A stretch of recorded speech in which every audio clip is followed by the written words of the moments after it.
اللہ کیا فرما رہا ہے؟ جنہوں نے کفر کیا انہیں پکارا جا رہا ہے۔ کون پکار رہا ہے؟ کیا پکار ہے؟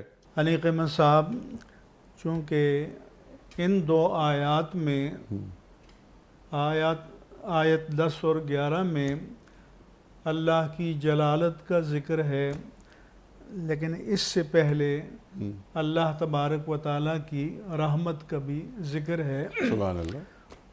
اللہ فرماتا ہے کہ الذین یحملون العرش ومن حولہ یسبحون بحمد ربہم ویؤمنون بہ، کہ وہ جو فرشتے جو حاملین عرش ہیں اللہ کے عرش کو اٹھائے ہوئے ہیں، بعض روایت میں کہ اس دنیا میں 4 ہیں، آخرت میں 8 ہوں گے، جی۔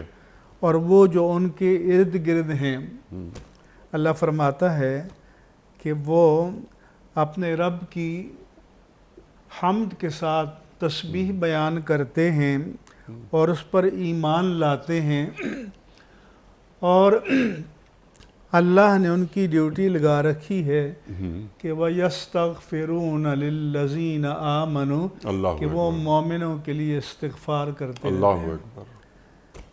اور یہ عرض کرتے ہیں کہ ربنا وسعت کل شیء رحمتا و علما، اے ہمارے رب، آپ کی رحمت اور آپ کا علم ہر چیز پر محیط ہے، ہر چیز سے وسیع ہے۔